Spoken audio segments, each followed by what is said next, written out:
በስመ ስላሴ በስመ አብ ወወልድ ወመንፈስ ቅዱስ አሐዱ አምላክ አሜን። ስንክሳር ዘወርኃ ነሐሴ ዕለት 6 ወላዲተ አምላክ ልሳን ኮነኒ። ስንክሳር ድሰምዕ ዘንብብ ፍቅሪ ጎይታ ኣብ ልቡ ይዕንብብ ሓለዋን ጸሎትን ናይ ቅዱሳን ድማ ይረክብ። ዝክረ ጻድቅ ለዓለም የሉ ዝኽረ ናይ ጻድቅ ንዓለም ይዝነብር። ካብ ኩሉ ክፉእ ዘበለ ክድሕኑ ንቅዱሳን ተማሕፀኑ አሜን። ነሐሴ 6 ስንክሳር በስመ አብ ወወልድ ወመንፈስ ቅዱስ አሐዱ አምላክ አሜን። እንኳዕ ናብ ቅድስቲ አዴና ማርያም መግደላዊት ዓመታዊ ናይ ዕረፍቲ በዓላ ብሰላም አብጽሐና አሜን። ቅድስቲ ማርያም መግደላዊት ነዛ ቅድስቲ ማርያም ዝበልዋ ወለዳ ክኾኑ ከለዉ መግደላዊት እንዳበሉ ዝጽውዕዋ ድማ ሐዋርያት ወንጌላውያን እዮም። ንምንታይ ከምዚ ኢሎም ጸዊዕማ እንተበሉ ኣብቲ ዘመን ማርያም ዝበሃላ ብዙሓት ኣዋልድ ስለ ዝነበራ ካብአን ንምፍላይ እዩ። ከምኡውን ኣብ ናይ እስራኤል ኣውራጃ ኣብ መግድሎን ተወሊዳ ዝዓበየት ስለ ዝኾነት እዩ። ማርያም መግደላዊት እዚ ተሪፍኪ ዘይብልዋ ምልክዕቲ ስለ ዝነበረት ሰባት የድንቕዋ፣ ኣወዳት ይኽተልዋ ነበሩ። በዚ ድማ 7 ኣጋንንቲ ተጸጊዖም 7 ዓይነት ኃጢአት የስርሕዋ ነበሩ። ብፍላይ ድማ ብዝሙትን ብትውዝፍትን መጋየጺ ብትዕቢትን ብጣዕሚ ዝተፈልጠት ነበረት። ከምዚ ዝበለ ግብሪ ጸኒዓ ንዘመናት ትነብር ነበረት። ኣብቲ ዘመን ናይ ክብሪ በዓል ቤት ጎይታናን ኣምላኽናን ኢየሱስ ክርስቶስ ስጋና ተዋሂዱ ይምህር ስለ ዝነበረ ስለ ጎይታና ሰምዐት። ጎይታ ሓጥኣን ኣይጽየፍን እሞ ይቕበል፣ ኣጋንንቲ እውን የውፅእ እዩ ኢሎም እውን ነገርዋ። ጻውዒት ናይ እግዚኣብሔር ስለ ዝኾነ ማርያም መግደላዊት ድማ ኣይደንጎየትን። ናብኡ ኸይዳ ንጎይታ ኣብ ዝረኣየቶ ጊዜ ጎይታ ኮላሊት ዝምርምር ኣምላኽ እዩ እሞ ኣቕረባ። ብምሕረቱ ድማ ካብ ጨጉሪ ርእሳ ስጋብ ጽፍሪ ርእግራ ዝመልእዋ 7 ናይ ኣጋንንቲ ነገር ኣውፃላ። በታ ዕለት ኣብታ ሰዓት ከም ዝተወልደት ህፃን ካብ ዝነበራ ኩሉ ሽግር ንጽህቲ ኮነት። ጎይታ ድማ ካብ 36 ቅዱሳን አንስቲ ሓንቲ ምእንቲ ክትከውን መሪፁ ተኸታሊቱ ገበራ። ቅድስቲ ማርያም ካብዛ መዓልቲ ጀሚራ ፍጽምቲ ተቐየረት። ኣካይድኣ ኩሉ ዝተባረኸን ናይ ንጽህናን ኮነ። ንጎይታ ክሳብ ዕለተ ሕማሙ ብመዓልትን ብለይትን ብቕንዕና ኣገልገለቶ። ጎይታና ስለና መከራ ኣብ ዝተቐበለላ ብዕለት ዓርቢ እውን ካብ ንግሆ ጀሚራ ክሳብ ምሸት ኣብ ጎኑ ነበረት። ካብ ግርፋቱ ክሳብ ስቕለቱ እንዳልቀሰት ተኸቲላቶ እያ። ኣብ እግረ መስቀሉ ኮይነን ዝበኸያ ካብ ዝነበራ ቅዱሳን አንስቲ እውን ንሳ ሓንቲ እያ። ኣብ ናይ ዮሃንስ ምዕራፍ 19 ፍቕዲ 25 ክንሪኦ ንኽእል። ቅዱሳን ንዮሴፍን ኒቆዲሞስን ንጎይታና ክቐብርዎ ከለዉ ድማ ምስ ኣሕዋታ ሓቢራ ተኸቲላ ርያ እያ። ሰንበት ብለይቲ ገና ከይወግሐ መቓብሩ ምእንቲ ክትርኢ እውን ጨና እውን ምእንቲ ክትቀብኦ ናብ ጎለጎታ ገስገሰት።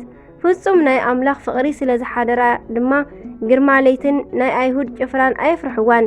ጎይታና ድሕሪ እመቤትና ቀጺሉ ካብ ፍጥረት ወገን ትንሣኤኡ ዝረኣየት ናይ መጀመርታ ሰብ ክትከውን ዓዲልዋ ሓሪዋ እዩ። ኣብ ጥቓ መቓብር ናይ ጎይታና 2 መላእኽቲ ቅዱስ ሚካኤልን ቅዱስ ገብርኤልን ተመልከተት እሞ ዘወር ምስ በለት ድማ ንጎይታ ረኣየቶ። ስለ ዘይፈለጠቶ ድማ ጎይታ ማርያም በላ። ንሳ ድማ ረቡኒ ሩሩ መምህር ኢላ ሰገደትሉ። ጎይታ ድማ ሁሪ ሃበ ኣሃውየ ወበሊኦሙ ከድኪ ንደቂ መዛሙርኪ በልዮም ኢሉ ናይ ትንሣኤኡ ሰባኺት ገበራ። ወሆረት ነገረቶሙ ለኣርዳኢሁ ከም ዝብል ትንሣኤኡን ንቅዱሳን ሐዋርያት ከይዳ ሰበኸትሎም። ቅድስቲ ማርያም መግደላዊት ድሕሪ ናይ ክርስቶስ ትንሣኤ ን40 መዓልቲ መጽሓፈ ኪዳንን ትምህርተ ሕቡኣትን ተማሂራ እያ። ብዕርገቱ ተባሪኻ ኣብ በዓል 50 ድማ ካብ ቅዱስ መንፈሱ ጸጋ ተኻፊላ እያ። ኣብታ ውሽጢ ሓዳስ ቤተ ክርስቲያን ድማ ፍሉይ ኣገልግሎት ነበራ። ቅዱስ እስጢፋኖስ ን8,000 ማሕበር ክመርሕ ከሎ ኣዋልድ ተመሓድረሉ ዝነበረት ቅድስቲ ማርያም መግደላዊት ነበረት። ካብ ኩሉ ብዝበለጸ ግን ቅድስቲ ማርያም መግደላዊት ናይ ቅዱሳን ሐዋርያት መጋቢት ነበረት። ኣብቲ ዘመን መንፈስ ቅዱስ ንዝባረኾ ኣጋፔ ወይ ከዓ ናይ ፍቕሪ መኣዲ እተቐርብ ንሳ ነበረት። ከማን ሓደ ግዜ ዝብላዕ ተንሳኢኑ ንሐዋርያት መኣዲ ዝኸውን ክትደሊ ክሳብ እግራ ቆሲላን ደምያን ዝተመለሰትሉ ከም ዘሎ ይንገር። ከምዚ ጌራ ዝቐረበቶ መኣዲ ቅዱስ መልአኽ ወሪዱ ናብ ሰማይ ወሰዶ። ንቅዱሳን ሐዋርያት ድማ እንዳምፀአ ይምግቦም ነበረ። ኣዴና ማርያም መግደላዊት ብስብከተ ወንጌል ዝተመስከረላ ነበረት። ናይ መጀመርታ ናይ ሓዲስ ኪዳን ዲያቆናዊት ጓል ክትከውን ከላ ክርስትና ተዛዊራ እውን ሰቢኻ እያ። ስለ ቅዱስ ስሙ ድማ ፀርፍን ላግፅን መከራን ግርፋትን ተዓጊሳ እያ። ብፍላይ ድማ ኣይሁድ ብዙሕ ኣሳቅዮማ እዮም። ቅድስቲ ኣዴና ጽቡቕ ገድሊ ተጋዲላ ኣብ ጽቡቕ ዕድመ በዛ ዕለት ዓረፈት። ኣብ ዓለም ዝርከቡ ክርስቲያን ኩሎም ብዘይካ ሓደ የኽብርዋ እዮም። በረኸት ጸሎታ ምስ ኩላትና ይኹን ኣሜን። ቅድስቲ ኢየሉጣ ዘቂሳርያ። ቅድስቲ ኢየሉጣ ዘቂሳርያ ኣብ ዝቐደመ ናይ ግሪክ ግዝኣት ውሽጢ ቂሳርያ ኣብ ዘመነ ሰማዕታት ኣከባቢ ዝነበረት ቅድስቲ ኢየሉጣ ክርስትና ዝወረሰቶ ካብ ኣዳ እዩ። ገና ጎርዞ እንከላ ወለዳ ብምዕራፎም ወራሲት ሃብቶም ኮነት። ነገር ግን ሓደ ክፉእ ሰብ መጺኡ ሃብታ መንጠላ። በዚ ሓዚና ናብ ዳኛ ንምኽሳስ ናብ ፍርዲ ቤት እንተኸደት ዝጸንሐ ግን ዘይተጸበየቶ ነገር እዩ። ዝተገፍዐት ንሳ ኮይና እንከላ ጭራሽ ተኸሳሲት እውን ንሳ ኮነት። እቲ ገፋዒኣ ድማ ከሳሲኣ ኮነ። ናይ ክሱ ምኽንያት ድማ ክርስቲያን ኢኺ ዝብል ነበረ። ኣብቲ ወቕቲ ኣብ ቅድሚ መኳንንቲ ክርስትናኣ ክሒዳ ብቐጥታ ሃብታ ክትረክብ ትኽእል ነይራ እያ። ንሳ ግን ዘምፅኣ ሓሰበት። ከመይ ገይረ ንናይ ዘለዓለማዊ ሃብተይ ሃይማኖተይ ኣምላኸይ ብሓላፊ ንብረት ክልውጦ ኢላ ኩሎም እንዳሰምዑ ዓዊላ ክርስቲያን እየወ በለት። ብቕፅበት ከዓ እሞት ተፈሪድዋ በዛ ዕለት ብሰማዕትነት ቀተልዋ ተቐትለት። ዓብይ ቅዱስ ባስልዮስ ስለ ሰማዕታት ኣብ ዝፀሓፎ ድርሳን ብስፍሓት ኣመስኪንዋ እዩ። ንኣዋልድ ከዓ ዓባይ ምሳሌ ምዃና መስኪሩላ እዩ። ናይ ቅድስቲ ኢየሉጣ ዘቂሳርያ ረድኤት በረኸታ ይሕደረና፣ ብጸሎታ ይምሓረና ኣሜን። መናኔ መንግስት ኣቡነ ኢዮስያስ ትውልዶም ሸዋ ክኸውን ከሎ ወዲ ንጉስ ዓምደ ጽዮን እዮም። ጥሪ ዕለት 6 ክውለዱ ከለዉ ቅዱሳን መላእክቲ ከቢቦም ተራእዮም እዮም።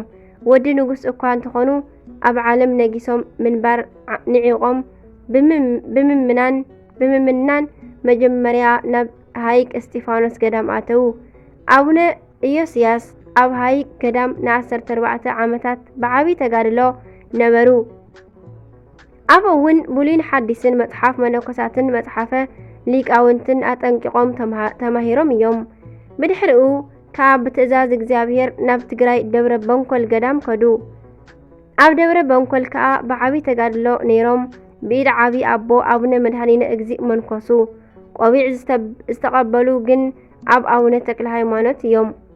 ኣቡነ መድኃኒነ እግዚእ ከዓ 7 ዓመት ምስኦም ድሕሪ ምጽናሖም ንኣቡነ ኢዮስያስ ወንጌል ዘይሮም ክሰብኩን ገዳም ክግድሙን ብምእዛዝ መሪቖም ኣፋነዎም።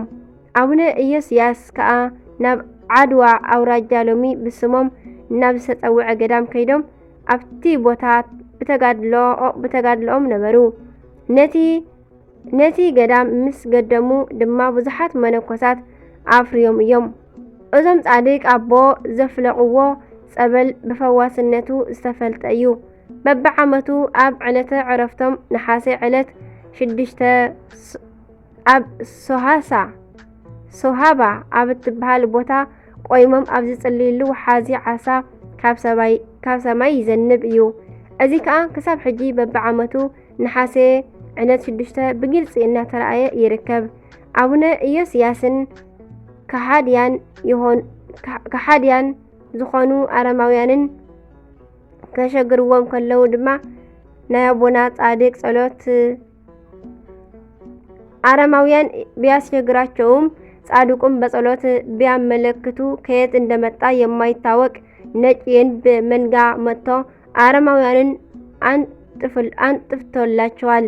ጻድቅ አቦና በመሐረኛም ትግኝ ስለዘኾነ ይቕረታ ጻድቅ አቦና ብጸሎቶም 4 ሙታን ብሓደ ግዜ ካብ ሞት ዘተንስኡ ዓብይ ኣቦዮም ኣብ ውሽጢ ገዳሞም ኣብ መዓልቲ በዓሎም ገድሎም ከንብብ ከሎ ኣጋንንቲ ካብ ልቦና ሰብ ከም ዶሮና ኮይኖም በኒኖም ይጠፍኡ ነበሩ። ነዞም ጻድቅ አቦና ከም ሓጋዚ ኮይኑ ዘገልግል ኣንበሳ ነበሮም። ናብ ገዳሞም መጺኡ ንመካነ ዓጽሞም ዝተሳለመ ክሳብ 14 ትውልዲ ዝበጽሐ ከም ዝምሕረሎም ጎይታ ቃል ኪዳን ኣትይሎም እዩ። ንወዱ ብስሞም ዝሰመየ እንተሃለወ ገጽ ሰይጣን ፈጺሙ ከም ዘይርኢ ገድሎም ይዛረብ። ረድኤት በረኸቶም ይሕደረና፣ ገዳሞም ንምስላም ድማ የብቅዐና። ኣሜን።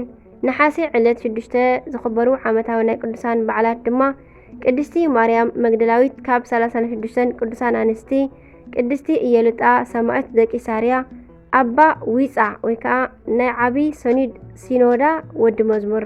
ወርሓዊ በዓላት ድማ ቅድስቲ ደብረ ቁስቋም፣ ኣቦና ኣዳምን ኣዴና ሂዋንን፣ ኣቦና ኑህን ኣዴና ሃይከልን፣ ቅዱስ ኤልያስ ነቢይ፣ ቅዱስ ባስልዮስ ዘቂሳርያ፣ ቅዱስ ዮሴፍ አረጋዊ፣ ቅድስቲ ሰሎሜ፣ ኣባ አርከ ስሉስ፣ ኣባ ጽጌ ድንግል፣ ቅድስቲ አርሴማ ድንግል። ጎይታና ኢየሱስ ከዓ ማርያም በላ። ንሳ ድማ ግልጽ ኢላ ብዕብራይስጥ ረቡኒ በለቶ። ትርጉሙ መምህር ማለት እዩ። ጎይታ ኢየሱስ ከዓ ገና ናብ ኣቦይ ስለዘይዓረኩ ኣይትተንኪኒ ገናኸ ናብ ሓዋተይ ኪድሞ ኣዓርግ ኣለኹ በልዮም በላ። ማርያም መግደላዊት ማርያም ንጎይታ ከምዚ ዝረኣየቶ እዚ እውን ከም ዝበላን ከይዳነቶም ደቀ መዛሙርቱ ሐዋርያት ነገረቶም። ዮሐንስ ምዕራፍ 20 ፍቕዲ 16 ከምዚ ይብል። አሜን። ስንክሳር ድሰምዕ ዘንብብ ፍቕሪ ጎይታ ኣብ ልቡ ይዕንብብ፣ ሓለዋን ጸሎትን ናይ ቅዱሳን ድማ ይረክብ። ዝክረ ጻድቅ ለዓለም የሉ፣ ዝኽሪ ናይ ጻድቅ ንዓለም ይዝነብር። አሜን። ዝወደቐ ዝነጠበ ካብ ኣናብባ ካብ ዜማ ኩሉ ብኣፈ ቅዱሳን ትጓን መላእክቲ ተኣርመልኝ። በረኸት ረድኤት ናይ ኩሎም ቅዱሳና ምስኩላትና ይሕደር። በረኸቶም ይሕደረና፣ ብጸሎቶም መድኃኔዓለም ይቅረ ይበለልና። አሜን ወአሜን ይበሉ ኩሎም መላእክቲ ሰማይ። አሜን። አቡነ ዘበሰማያት ይትቀደስ ስምከ ትምጻእ መንግሥትከ ወይኩን ፈቃድከ በከመ በሰማይ ከማሁ በምድር ሲሳየነ ዘለለ ዕለትነ ሀበነ ዮም ኅድግ ለነ አበሳነ ወጌጋየነ ከመ ንሕነኒ ንኅድግ ለዘአበሰ ለነ ኢታብአነ እግዚኦ ስሙንቱት አላትን እነሆ ባልሃንን ኩሉ እኩይ መዚአከ እቲ መንግሥት ኃይል ወስብሐት ለዓለመ ዓለም አሜን። በሰላም ቅዱስ ገብርኤል መልአክ እግዝእትየ ማርያም ሰላም ለኪ ድንግል በኅናሽ ወድንግል በሥጋኪ እግዚአብሔር ጽባሕ ሰላም ለኪ ቡሩክት አንቲ እምአንስት ወቡሩክ ፍሬ ከርሥኪ ተፈሥሒ ፍሥሕት ኦ ማርያም ተጸጋ ተወዳሴ ምልዕተ ኩሉ ልዑል እግዚአብሔር ምስሌኪ ሰአሊ ወጸልዪ ምህረተ በእንቲአነ ምህረተ ኩሉ ዓለም ሀበ ፍቅር ወልድኪ ኢየሱስ ክርስቶስ ከመ ይስረይ ለነ ኃጣውኢነ ተማኅፀነ ምክንያንቺ አሜን አሜን ለይኩን